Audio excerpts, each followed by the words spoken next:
Hi friends, welcome to my channel Sairam competitive exams. ఇంకా channel ఎవరైనా subscribe చేసుకోతే subscribe చేసుకోండి, like చేయండి, షేర్ చేయండి. ఎన్నికల డిఎస్సి వాయిదా. కోడ్ ముగిసిన తరువాతే టెట్ ఫలితాలు విడుదల. డిఎస్సి నిర్వహణ. రాష్ట్ర ఎన్నికల ప్రధానాధికారికి కేంద్ర ఎన్నికల సంఘం ఆదేశం. యువతను మభ్యపెట్టి ఎన్నికల్లో లబ్ధి పొందాలని చూసిన జగన్. ఉపాధ్యాయ నియామకాలు జరగవని తెలిసి ఎన్నికల ముందు ప్రకటన. అధికారంలోకి వచ్చిన వెంటనే మెగా డిఎస్సి ప్రకటిస్తామంటూ తెలుగుదేశం పార్టీ హామీ. ఎన్నికలకు ముందు నిరుద్యోగ యువతను మభ్యపెట్టేందుకు జగన్ సర్కార్ ప్రకటించిన డిఎస్సికి ఎన్నికల కోడ్తో బ్రేక్ పడింది. కోడ్ ముగిసిన తరువాతే ఏపీ హైకోర్టు ఆదేశాల మేరకు ఉపాధ్యాయ అర్హత పరీక్ష టెట్ ఫలితాలు విడుదల చేయాలని, ఉపాధ్యాయ నియామక పరీక్ష డిఎస్సి నిర్వహించాలని రాష్ట్ర ఎన్నికల ప్రధాన అధికారికి కేంద్ర ఎన్నికల సంఘం ఆదేశాలు జారీ చేసింది. ఎన్నికల నియమావళి కారణంగా డిఎస్సి నిర్వహణ ఆగిపోతుందని ముందే తెలిసే నిరుద్యోగులను మోసం చేసేందుకు జగన్ డిఎస్సి ప్రకటించారంటూ ప్రతిపక్షాలు విమర్శిస్తూ వచ్చాయి. 2019 ఎన్నికలకు ముందు మెగా డిఎస్సి నిర్వహిస్తామని హామీ ఇచ్చిన జగన్ అధికారంలోకి వచ్చి 4.5 ఏళ్లు నిద్రపోయారు. ఇప్పుడు 2024 ఎన్నికలకు ముందు నిద్ర లేచి డిఎస్సి అంటూ హడావిడి చేశారు. ఎన్నికల షెడ్యూల్ రావడానికి నెల ముందు 6,100 అరకొర పోస్టులతో డిఎస్సి ప్రకటించారు. అది కూడా సక్రమంగా చేయకుండా ప్రకటనలతో గందరగోళం సృష్టించారు.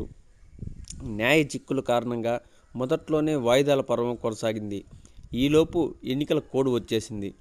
జగన్ స్వార్థ ఆలోచనలకు ఈ డిఎస్సినే పెద్ద నిదర్శనం. యువతకు ఏదో మేలు చేసినట్టు నటించడం, తరువాత దాన్ని ముందుకు కదలకుండా చేయడంలో జగన్ను మించిన వారు ఉండరంటే అతిశయోక్తి కాదు. ఎన్నికలకు ముందు డిఎస్సి ప్రకటించిన జగన్ సర్కార్ ఆ ప్రక్రియను ముందుకెళ్లకుండా అడ్డుకునేందుకు కావాలనే అర్హతల్లో అయోమయం సృష్టించింది. సుప్రీంకోర్టు తీర్పునకు వ్యతిరేకంగా సెకండరీ గ్రేడ్ టీచర్ పోస్టులకు బీఈడీ వారికి అర్హత కల్పించింది. బీఈడీ చేసిన వారికి ఎస్జీటీ పోస్టులకు అర్హత లేదని మొదట జనవరి 26 జీవో నెంబర్ 4ను జారీ చేశారు. తరువాత ఫిబ్రవరి 12న జారీ చేసిన డిఎస్సి నోటిఫికేషన్లో ఎస్జీటీ పోస్టులకు బీఈడీ వారికి అర్హత కల్పించారు. 17 రోజుల్లోనే 2 విరుద్ధ నిర్ణయాలను ప్రకటించారు. ఈ గందరగోళం కొందరు అభ్యర్థులు న్యాయస్థానాన్ని ఆశ్రయించాయి. ఎస్జీటీ పోస్టులకు బీఈడీ వారు అనర్హులంటూ న్యాయస్థానం మధ్యంతర ఉత్తర్వులు ఇచ్చింది. న్యాయస్థానం ఆదేశాలతో ప్రభుత్వం డిఎస్సి దరఖాస్తు గడువు ఫిబ్రవరి 21 నుంచి 25 వరకు పొడిగించింది. అభ్యర్థులకు సన్నద్ధ సమయం ఇవ్వాలని న్యాయస్థానం ఆదేశించడంతో డిఎస్సి పరీక్షను మార్పు చేసింది.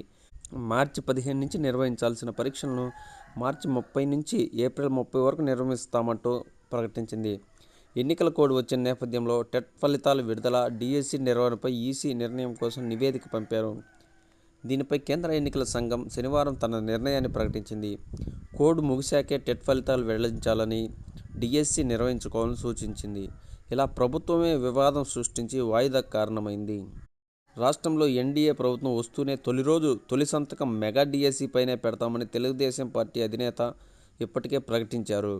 2014-19 మధ్య తెలుగుదేశం పార్టీ హయాంలో 2 సార్లు డిఎస్సి నిర్వహించారు.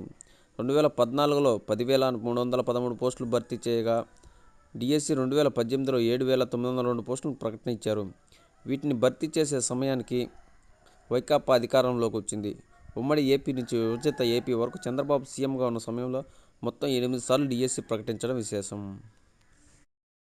టెట్ ఫలితాలు డిఎస్సి వాయిదా. కేంద్ర ఎన్నికల సంఘ ఆదేశాల మేరకు ఉపాధ్యాయ అర్హత పరీక్ష టెట్ ఫలితాలు, ఉపాధ్యాయ నియామక పరీక్షల నిర్వహణ తాత్కాలికంగా వాయిదా వేస్తున్నట్టు పాఠశాల విద్యాశాఖ కమిషనర్ తెలిపారు. కొత్త తేదీలతో షెడ్యూల్ తర్వాత ప్రకటిస్తామని వెల్లడించారు. మార్చి 30 నుంచి ఏప్రిల్ 30 వరకు డిఎస్సి నిర్వహించే షెడ్యూల్ ఇచ్చాం. ఇంతలో ఎన్నికల కోడ్ రావడంతో టెట్ ఫలితాలు, ఉపాధ్యాయ నియామక పరీక్ష నిర్వహించడానికి రాష్ట్ర ప్రభుత్వం కేంద్ర ఎన్నికల సంఘం అనుమతి కోరింది. ఎన్నికల కోడ్ అమల్లో ఉన్నందున కోడ్ ముగిసే వరకు వాయిదా వేయాలని కేంద్ర ఎన్నికల సంఘం ఆదేశించిందని పేర్కొన్నారు. Okay friends, thank you. All the best. Video నచ్చితే లైక్ చేయండి, షేర్ చేయండి, సబ్స్క్రైబ్ చేయండి.